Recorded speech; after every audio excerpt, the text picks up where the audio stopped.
আছই সুখ দুখ দুই দেৱক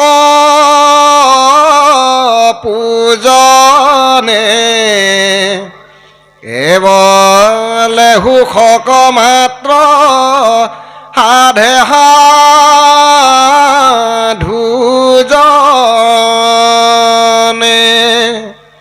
পূজা অনুৰূপে খেদে দেৱতা দে ফল অনন্ত কৰুণা মাত্ৰ ভকত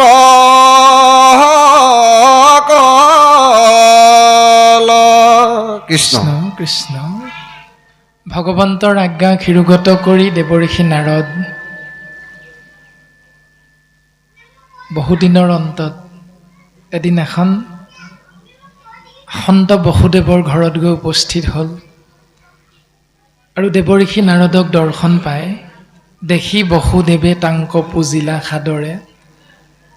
যিহেতু গুৰুজন বস্তুৱে আমাক দৰ্শন কৰাইছে যে অতিথি দেৱো ভৱ, অতিথিক ঈশ্বৰ জ্ঞান কৰাটো হ'ল গৃহস্থী ধৰ্ম পালন কৰা এজন বাপ আইৰ কৰ্তব্য, কৰ্ম আৰু ধৰ্ম। সেই সূত্ৰে বসুদেৱে গৃহৰ মধ্যে প্ৰৱেশ কৰা দেৱঋষি নাৰদৰূপী অতিথিক ঈশ্বৰ জ্ঞান কৰি যথাসাধ্য বিধিৱত সেৱা নিবেদন কৰিছে। আসনত উপবিষ্ট কৰোৱাইছে, চৰণত সেৱা নিবেদন কৰিছে আৰু বিনয়ভাৱে মনৰ ভাৱনা দেৱঋষি নাৰদৰ ফালে চাই প্ৰকাশ কৰিছে। বুলিলা বিনয়ে বাক্য নাৰদক চাই, পিতৃ মাতৃ আহিলে পুত্ৰৰ যেন সুখ, সন্ত আগমনত দুখীৰ গুচে দুখ। এখন গৃহত যেতিয়া বহুদিনৰ অন্তত অৰ্থাৎ যি জোঁৱাইৰ ঘৰত গৈ যেতিয়া শহুৰ দেউতা শাহুৱাই উপস্থিত হয়, পিতৃ মাতৃৰ আগমন হয়, তেতিয়া যি আৰু জোঁৱাইৰ অত্যন্ত আনন্দ হয় যে বহুদিনৰ মূৰত মা দেউতা আহিছে। অন্য হাতেদি বহুদিনৰ মূৰত চাকৰিৰ পৰা যেতিয়া পুত্ৰ আৰু বোৱাৰী পিতৃ মাতৃৰ কাষলৈ আহে, তেতিয়াও পিতৃ মাতৃৰ অপাৰ আনন্দ হয় পুত্ৰ আৰু বোৱাৰীৰ আগমনত। সেই আমাৰ সকলোৰে সংসাৰ ধৰ্ম পালনত জ্ঞাত। গুৰুজন বস্তুৱে প্ৰকাশ কৰিছে যে বসুদেৱৰ মনৰ ভাৱনা, পিতৃ মাতৃ আহিলে পুত্ৰৰ যেন সুখ, যেনেকুৱা সুখ হয় এজন সন্তৰ আগমনতো তেনেকৈ এজন দুখী জীৱতত্বৰ দুখৰ অন্ত পৰে। সেইহিমতে ভগৱন্ত তজু আগমনে। ঠিক তেনেধৰণে হে দেৱঋষি নাৰদৰূপী ভগৱন্ত অতিথি দেৱো ভৱ, তোমাৰ আগমনত সমস্তৰে কুশল হোৱয় তাৱক্ষণে। তোমাৰ দৰে মহাসন্ত পৰম বৈষ্ণৱ ভগৱন্তৰ আগমন হ'লে সেই স্থানত সমস্ত জীৱৰে মংগল সাধন হয়। কিয়নো দেৱতাটো কৰি শ্ৰেষ্ঠ সন্ত সাধুজন, সাধু সন্তে সৰ্বসুখে সুখ হোৱে অনুক্ষণ। দেৱতাতকৈও শ্ৰেষ্ঠ যিহেতু এজন সাধু, সেইকাৰণে সাধুৰ লগত জীৱতত্বৰ সমস্ত সুখ যোগ হৈ থাকে। অন্য হাতেদি সাধুক সেৱা কৰাৰ বিপৰীতে যদি ভগৱন্ত কৃষ্ণতত্বৰ দ্বাৰা সৃষ্টি মায়াৰ ৰচনা ৩৩ কোটি দেৱ দেৱতাৰ চৰণ সেৱা কৰা যায়, তেতিয়াহ'লে গুৰুজন বস্তুৱে পদবন্ধে প্ৰকাশ কৰিছে, অমিলে সুখ দুখ দুই দেৱক পূজনে, কেৱলে সুখক মাত্ৰ সাধে সাধুজনে। সুখ আৰু দুখ দুইটা বস্তু জীৱই লাভ কৰে দেৱতাক সেৱা কৰাৰ মাধ্যমেৰে। কেতিয়াবা দুখ পায়, কেতিয়াবা সুখ পায়। যদি পূজা কৰাৰ পদ্ধতিটো শুদ্ধ হয় তেতিয়াহ'লে সুখ পাব, যদি ক'ৰবাত ভুল হৈ যায় তেতিয়াহ'লে সেৱকজনে দুখ পাব। অন্য হাতেদি যদি সাধুজনক সেৱা কৰা যায় তেতিয়াহ'লে গুৰুজন বস্তুৱে শুদ্ধ ৰূপটো প্ৰকাশ কৰিছে, কেৱলে সুখক মাত্ৰ সাধে সাধুজনে। সাধুসকলে কেতিয়াও দুখ সেৱকক দি থৈ নাযায়। সাধুৰ দ্বাৰা কেৱল জীৱতত্বই সুখে লাভ কৰিব পাৰে। পূজা অনুৰূপেহে দেৱতা দেই ফল, অন্য হাতেদি সাধু হ'ব স্বভাৱতে দূষিত বৎসল। গণেশ হ'ল বিঘিনীনাশক দেৱতা, লক্ষ্মী হ'ল ঐশ্বৰ্যৰ অধিষ্ঠাত্ৰী দেৱী, ধন সম্পত্তিৰ গৰাকী, সৰস্বতী হ'ল বিদ্যাৰ অধিষ্ঠাত্ৰী দেৱী। গতিকে আপুনি আমি যিটো বিচাৰিম পূজা অনুৰূপেহে দেৱতা দেই ফল। লক্ষ্মীৰ চৰণত গৈ যদি সৰস্বতী সৰস্বতী বুলি কৈ লক্ষ্মীৰ চৰণত সেৱা নিবেদন কৰোঁ, লক্ষ্মীয়ে সেইটো দিব নোৱাৰে, কাৰণ তেওঁ সিমানৰ গৰাকী নহয়। লক্ষ্মী হ'ল ধনৰ গৰাকী। তোমাক যিমান ধন সম্পত্তি লাগে, লক্ষ্মীক যদি পূজা কৰিব জানা তেতিয়াহ'লে ধনী হোৱাটো খাটাং। কিন্তু সেই ধন ক'ত খৰচ কৰিব লাগে, কেনেকৈ খৰচ কৰিব লাগে, বিদ্যা নথকাৰ বাবে, জ্ঞান নথকাৰ বাবে তুমি হয়তো তেনেধৰণে খৰচ কৰিব নাজানিবও পাৰা।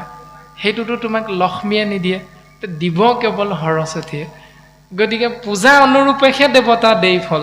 দেৱতাজনৰ হাতত যিটো শক্তি আছে সেই শক্তিটো সেৱকজনে কৰা পূজাটোৰ হিচাপতহে তেৰা সমস্তই আগবঢ়াই দিব পাৰে। তাকো ঈশ্বৰৰ কৃপাবশতহে, যে প্ৰভু ভক্তই আমাৰ চৰণত সেৱা নিবেদন কৰিছে, গতিকে প্ৰভু তুমি কৃপা কৰিলেহে মই ভক্তক এই কৃপাকণ কৰিব পাৰিম। এনেধৰণে এটা চেইন ছিষ্টেমত বিষয়টো গৈ থাকে। আৰু সেইকাৰণে ভাগৱতৰ পদত প্ৰকাশিত হৈছে যে পূজা অনুৰূপেহে দেৱতাই ফল দিব পাৰে, অন্য হাতেদি সাধুক যদি সেৱা কৰা যায় তেতিয়াহ'লে সাধু সমস্তৰ দ্বাৰা জীৱতত্বই কেৱল সুখেই সুখ লাভ কৰিব পাৰে, দুখ কেতিয়াও যোগ নহয়। এনেধৰণে দেৱঋষি নাৰদৰ চৰণত মহাসন্ত বসুদেৱে সেৱাভাগ নিবেদন কৰিছে। ও তোমাৰ সদৃশ যাৰ শ্ৰীকৃষ্ণ তমন, তা সম্বাৰ এহি মত হুৱে আচৰণ, ভৈলো কৃতাৰ্থ যদি ঋষি মহাশয়, তথাপিতো পুছু ভাগৱত ধৰ্মচয়।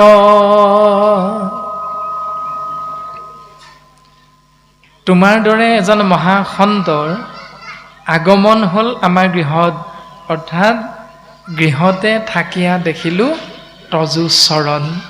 সেই দেৱঋষি তোমাৰ দৰে মহাসন্তক বিচাৰি নোযোৱাকৈও, ভাবি নথকাকৈও মই গৃহত থাকিয়ে তোমাৰ চৰণ সেৱা কৰাৰ সৌভাগ্যৱন্ত হ'লোঁ।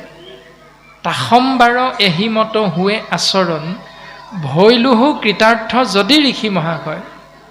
মই যদিও প্ৰকৃততে ভগৱন্ত বুলি ভবা, ভগৱন্ত বুলি জগতত প্ৰকাশমান হৈ থকা শ্ৰীকৃষ্ণৰ পিতৃ হ'লোঁ। বসুদেৱে কৈছে যে সকলোৱে মোৰ পুত্ৰ শ্ৰীকৃষ্ণক জগতৰ ঈশ্বৰ বুলি কয়, আৰু ময়ো মানি লৈছোঁ তেওঁ জগতৰ ঈশ্বৰ, মই তেওঁৰ পিতৃ।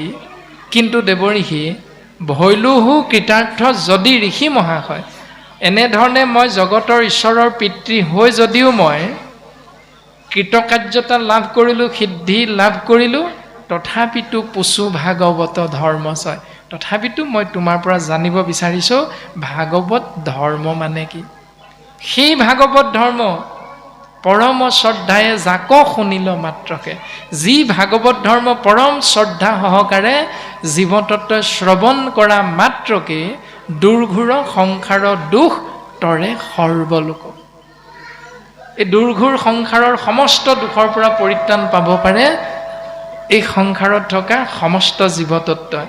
অৰ্থাৎ জাতি ধৰ্ম বৰ্ণ ভাষা নিৰ্বিশেষে, ধনী দুখীয়া উচ্চ নীচ আবাল বৃদ্ধ বনিতা শিক্ষিত অশিক্ষিত সমস্তৰে মংগল সাধন হয় নামত শৰণ গ্ৰহণ কৰিলে।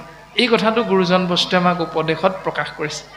কিৰাত কছাৰী খাচী গাৰু মিৰি যৱন কংক গোৱাল, অসম মুলুক ধুবা যে তুৰুক কুবাচম ম্লেচ্ছ চাণ্ডাল। এই সমস্ত আনু পাপী নৰ কৃষ্ণ সেৱকৰ সংগত পবিত্ৰ হয়। যেনেকৈ যিমান পাপী জীৱতত্ব এই সংসাৰত আছে, যে এজন কৃষ্ণ সেৱক ভকতৰ সংগ লাভ কৰা মাত্ৰকেই তেৰা সমস্তৰ মংগল সাধন হয়। আৰু সেই ভকতৰ সংগ বা সাধুৰ সংগ আশ্ৰয় কৰি তেওঁ যদি সেই নীতি নিয়মখিনি নিৰন্তৰে পালন কৰিবলৈ চেষ্টা কৰে তেতিয়াহ'লে মুকুতি সুখ বৈকুণ্ঠ প্ৰাপ্তি হয়। সুন্দৰভাৱে গুৰুজনাই প্ৰকাশ কৰিছে। আৰু দেৱঋষি নাৰদৰ চৰণত মহাসন্ত বসুদেৱে সেই ভাগৱত ধৰ্ম জানিবৰ ইচ্ছা প্ৰকাশ কৰিছে।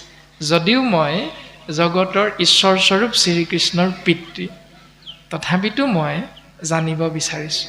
ভাৱনা যদ্যপি মুকুতি দেন্ত মুকুন্দে সদায় তাংক নবাঞ্চিলো পূৰ্বে পুত্ৰক আশায়। হয়, ভগৱন্তৰ দৰ্শন পোৱা মাত্ৰকে জীৱৰ মুকুতি লাভ হয়। মুকুন্দ, মু মানে মুক্তি, কুণ্ড মানে গাঁত সমান মুকুন্দ। এই ভৱ সংসাৰৰূপী গাঁতটোৰ পৰা জীৱতত্বই উদ্ধাৰ পোৱাৰ একমাত্ৰ আশ্ৰয়স্থল হ'ল ভগৱন্তৰ নামত শৰণ গ্ৰহণ কৰা মুকুন্দ। যদিও তেওঁৰ দৰ্শন পালে জীৱৰ মুকুতি হয়, কিন্তু বাঞ্ছা নকৰিলোঁ ভক্তি, কৰিলোঁ বাঞ্ছা তেওঁক পুত্ৰৰূপে পাবলৈ। এইখিনিতে হয়তো মোৰ ভুল হৈ গ'ল, অপৰাধ ৰৈ গ'ল, যে দেৱতাৰ মায়াত পৰিলোঁ। যেনমতে তৰুৱাবে সংসাৰৰ ক্লেশ, মহামণি দিও মোক সেহি উপদেশ। মই কেনেকৈ তৰিব পাৰিম? সেই দেৱঋষি তুমি মোক ইয়াৰ উপায়টো দিয়া, ভাগৱত ধৰ্মৰ বিষয়ে আমাক জ্ঞান দিয়া। এনেধৰণে সেৱা নিবেদন কৰিছে। আমাৰ ইয়াতে এটি অনুভৱ হৈছে, এই নাৰদে আপোনাৰ বসুদেৱে কি নাজানে, সকলো জানে। জানিও তেওঁ মানে নাৰদৰ ভকতৰ মুখেদি তেওঁ জানিব বিচাৰিছে। কিহৰ কাৰণে? জগতৰ কল্যাণৰ কাৰণে। অকল আপুনি জানিলে বা মই জানিলে নহ'ব, গতিকে জগতৰ কল্যাণৰ কাৰণে আমি এইখিনি কথা তেওঁ উপস্থাপন কৰি প্ৰশ্ন ব্যাকত কৰিছে। এতিয়া আমাৰো সচৰাচৰ এই সমাজতে ধৰক ভাগৱত ব্যাখ্যা অনুষ্ঠানে হওক বা কিবা ধৰ্মালোচনীয় সমানুষ্ঠানে হওক, মানে আমাৰ ভাৱনা অনুসৰি মানে প্ৰশ্ন উদয় হয় ভকতসকলৰ। কিছু ভকতসকলে জানি আচলতে মই জানো, কিন্তু মোতকৈ তেওঁ জানে নে নাজানে সেইটোকে জুখি চাওঁচোন, তেনেকুৱা বুলিও এটা মানে কিছুসকল ভকতে তেনেকৈ প্ৰশ্ন উত্থাপন কৰে। কিছুসকলে একেবাৰে নাজানে, নজনাৰ কাৰণেহে সুধিছে। তেখেতৰ পৰা আমি সংশয়টো পাম বা উত্তৰটো আমি পাম বুলি তেখেতে নজনা ভাৱত তেখেতে সুধিছে। কিন্তু কিছু লোকে হয় নিজে জানে, কিন্তু মই জানিলোঁ মোৰ লগতে 10জনৰ উপকাৰ হওক বা জগতৰ সাধন হওক, কল্যাণ হওক, সেই বুলি জানিহে তেওঁলোকে প্ৰশ্ন উত্থাপন কৰে। তিনিটা মানে ভাৱনাৰে প্ৰশ্ন উদয় হয়।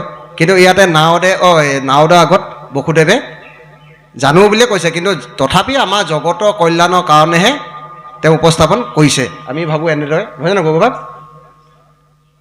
দ্বিতীয় দৰ্শনটো হ'ল যে দুজন ব্যক্তিৰ লগ হ'লে আচলতে কেনেধৰণৰ আলোচনা হ'ব লাগে, এই দৰ্শনটো প্ৰকাশিত হৈছে।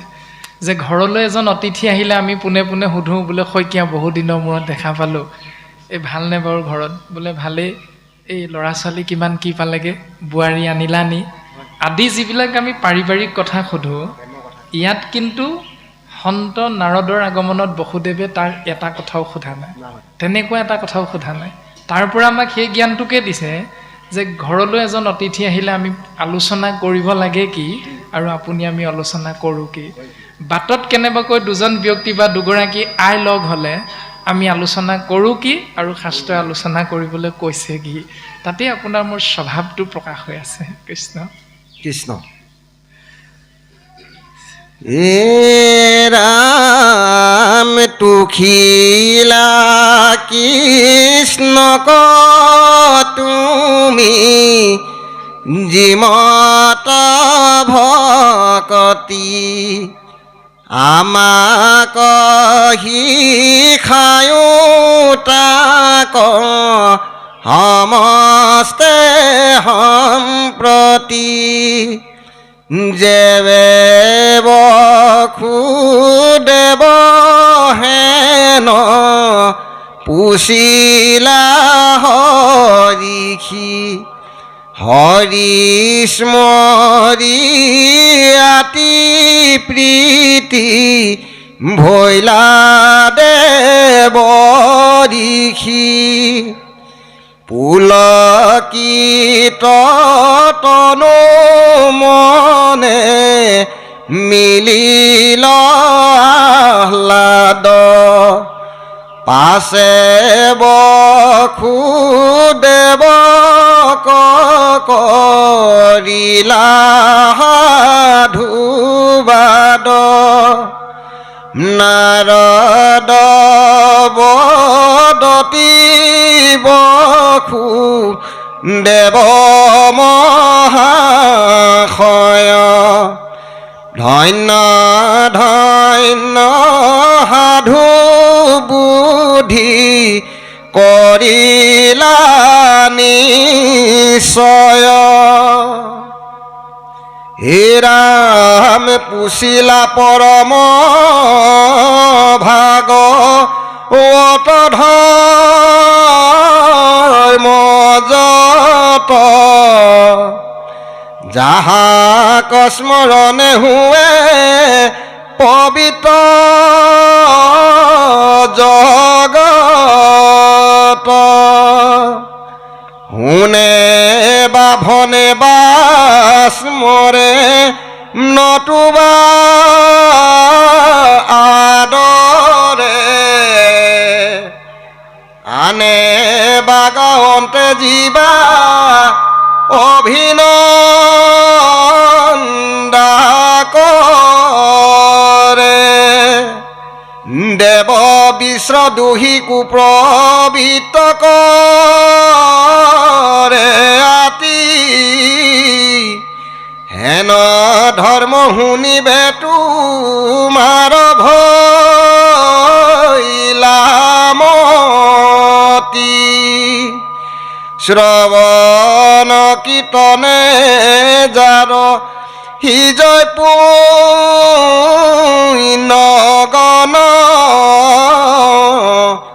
উমৰাইলা লোক আজি মোক আজি হেন নাৰায়ণ কৃষ্ণ কৃষ্ণ ৰাম যেতিয়া মহাসন্ত বসুদেৱে দেৱৰ্ষি নাৰদৰ চৰণত সেৱা নিবেদন কৰিলে যে মহামুনি দিওমুক সেই উপদেশ সেই মাৰ্গ মোক দৰ্শন কৰোৱা সেই দেৱৰ্ষি তেতিয়াই দেৱৰ্ষি নাৰদেও প্ৰতি সেৱাভাগ নিবেদন কৰিছে বসুদেৱৰ চৰণত যেবে বসুদেৱে হেন পুছিলা হৰিষি হৰি স্মৰি পাইলা প্ৰীতি পাছে দেৱৰ্ষি যেতিয়াই বসুদেৱে তেনেধৰণে আনন্দিত মনেৰে দেৱৰ্ষি নাৰদৰ চৰণত সেৱাভাগ নিবেদন কৰিলে দেৱৰ্ষি নাৰদেও আনন্দিত মনেৰে প্ৰতি সেৱা নিবেদন কৰিছে পুলকিত তনু মনে মিলিল আহ্লাদ মানে হ'ল আনন্দ পাছে বসুদেৱক কৰিলা সাধুৰবাদ হেৰা বসুদেৱ তুমি পৰম সাধু তুমি পৰম বৈষ্ণৱ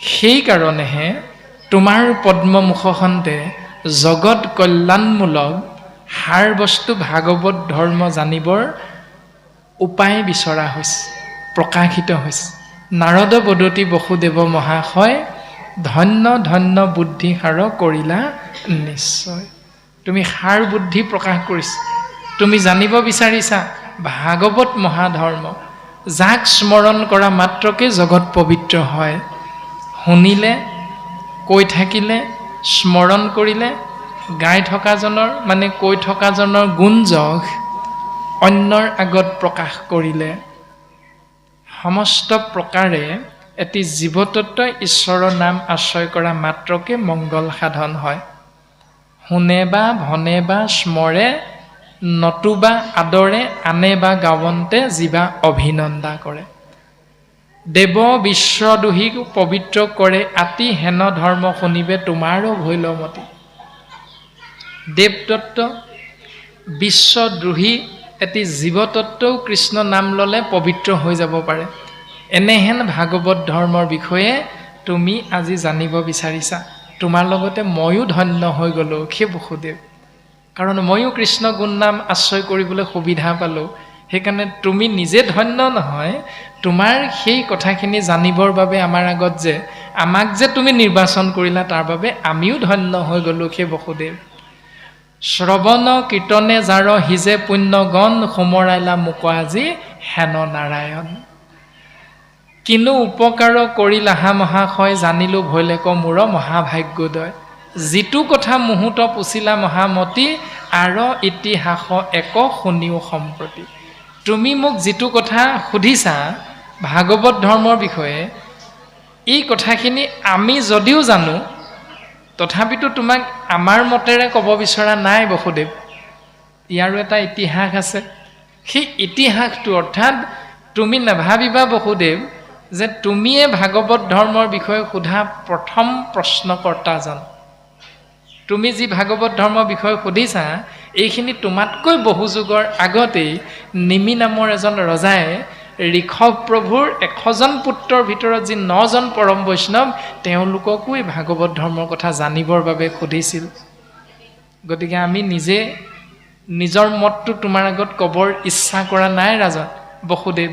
আমি ক'ব বিচাৰিছোঁ সেই তেতিয়া নিমি ৰজাৰ সোধা ভাগৱত ধৰ্মৰ কথাখিনিনো 9জন পৰম বৈষ্ণৱে কি বুলি উত্তৰ দিছিল সেই সংবাদটিকে তোমাৰ আগত আমি আগবঢ়াই দিম।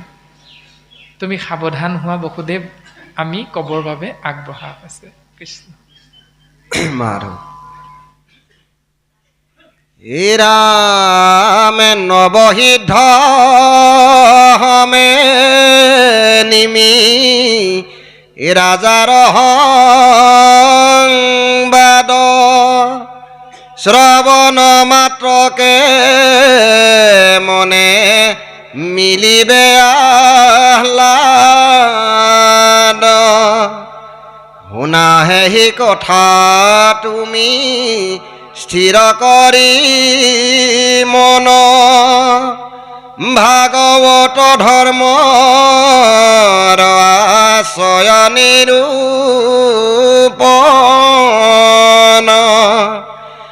এ ৰাম ছায়া ভুবহুত প্ৰিয়ৱত মহাশয়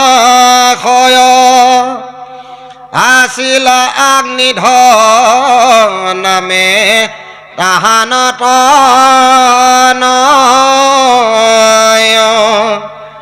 অগ্নিধৰ পুত্ৰ ভৈলা নাভিনৰ পতি নাভিৰত নয় ভৈলা ঋষভহু মতি। বসুদেৱ অংশে আখি ভৈলায় অৱতাৰ কৰিলা লোকত মুখ্য ধৰ্মক প্ৰচাৰ। ৰাম তাত হন্তে উপজিলা পুত্ৰ এক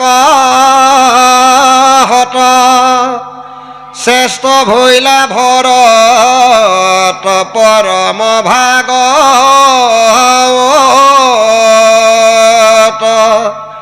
যাৰ নামে খ্যাত ভৈলা ভাৰত বৰিষ দেশয় বিষয় সুখ বিস্তাৰ দিশ। তৰুণ কালতে মাধৱক মনে ধৰি তপোবনে কমনে আৰাধিলা হৰি। কৃষ্ণ কৃষ্ণ ৰাম কৃষ্ণ ৰাম। দেৱঋষি নাৰদে প্ৰকাশ কৰিছে সেই ইতিহাস যে সেই সন্ত বসুদেৱ শুনা হেহি কথা তুমি স্থিৰ কৰি মন ভাগৱত ধৰ্মৰ আশ্ৰয় নিৰূপণ। এই সংসাৰত ব্ৰহ্মাদেৱৰ মানস পুত্ৰ স্বয়ম্ভুৱ মনু, তেওঁৰ পুত্ৰ হ'ল প্ৰিয়ব্ৰত, প্ৰিয়ব্ৰতৰ পুত্ৰ হ'ল অগ্নিধ্ৰ, অগ্নিধ্ৰৰ পুত্ৰ হ'ল নাভি, আৰু সেই নাভিৰে পুত্ৰ হ'ল ঋষভ সুমতি। আৰু সেই ঋষভে যিজন ঋষভ বাসুদেৱ অংশে আশী ভৈলা অৱতাৰ অৰ্থাৎ স্বয়ং ভগৱন্ত পুৰুষে আহি ঋষভ নাম লৈ ধৰাধামত অৱতাৰ গ্ৰহণ কৰিছে। আৰু কৰি তেওঁ কি কৰ্ম কৰিছে? কৰিলা লোকত মুখ্য ধৰ্মৰ প্ৰচাৰ। তেওঁ জীৱৰ মুখ্য প্ৰাপ্তিৰ বিষয়ক কথাখিনি কৰ্ম ধৰ্মলৈ ৰূপান্তৰিত কৰা ব্যৱস্থা জীৱৰ মাজত প্ৰচাৰ কৰিছে। তান্ত হন্তে উপজিল পুত্ৰ এক হত শ্ৰেষ্ঠ ভৈলা ভৰত পৰম ভাগৱত।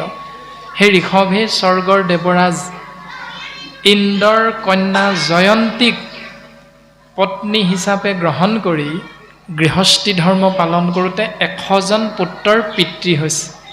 আৰু সেই 100জন পুত্ৰৰে প্ৰথমজন পুত্ৰৰ নাম হ'ল ভৰত, যিজনৰ নামেৰে আমাৰ দেশখনৰ নাম হ'ল ভাৰতবৰ্ষ, যাৰ নামে খ্যাত ভৈলা ভাৰত বৰিষ। দেশয় বিষয় সুখ বিস্তাৰ সদৃশ। তেওঁ এই সংসাৰখন বিষ্ঠা সদৃশ ভাৱনাযুক্ত হৈ জনা বুজা হোৱাৰ দিনৰ পৰাই তেওঁ তৰুণ কালত মাধৱক মনে ধৰি তপু বনে এক মনে আৰাধিলা হৰি।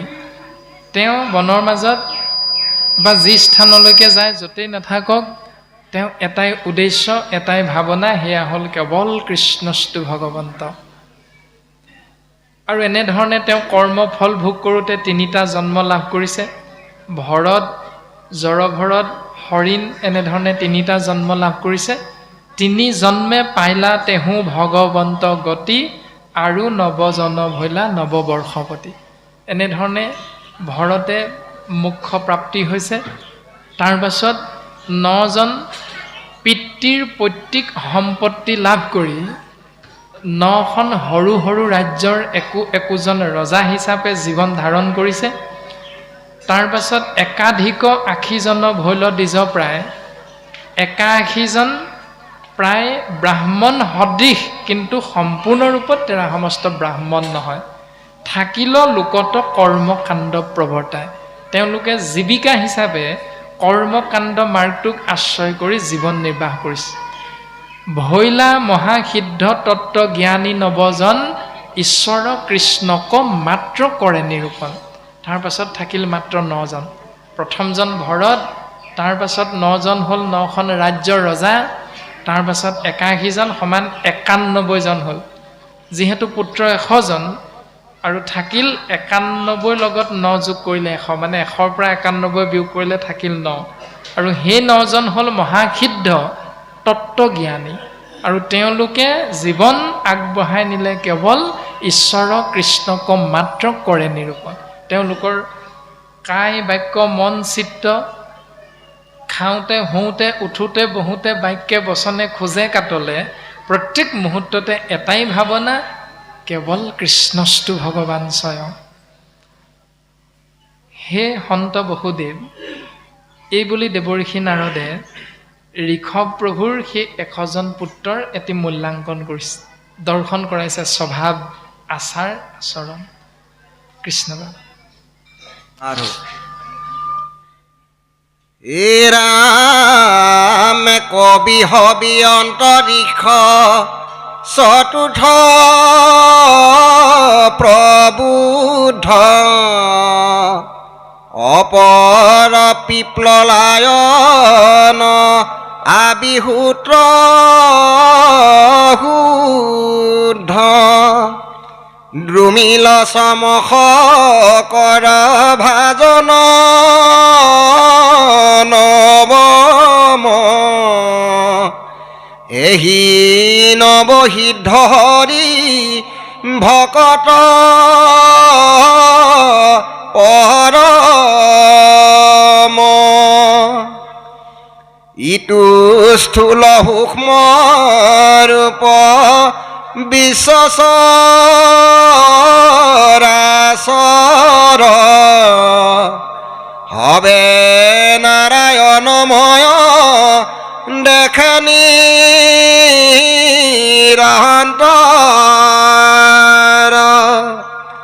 কিন্তু আপোনাত হন্তে নোহে ব্যতিৰে ক, দেখিয়া ভ্ৰমন্ত হবে জগত যতে হুৰ সিদ্ধ সাধ্য যজ্ঞ গন্ধৱ কিন্নৰ নৰ নাগ শংকৰ চাৰণ বিদ্যাধৰ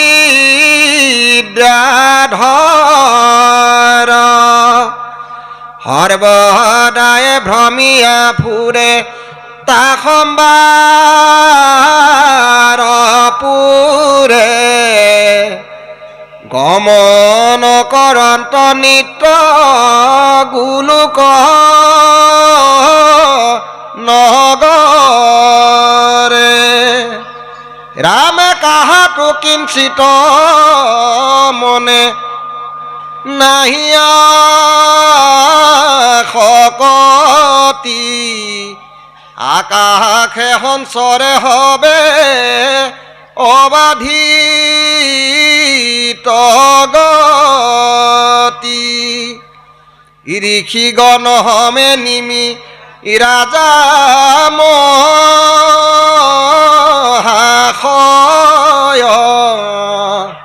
কৰে মহাযজ্ঞ আতি আনন্দ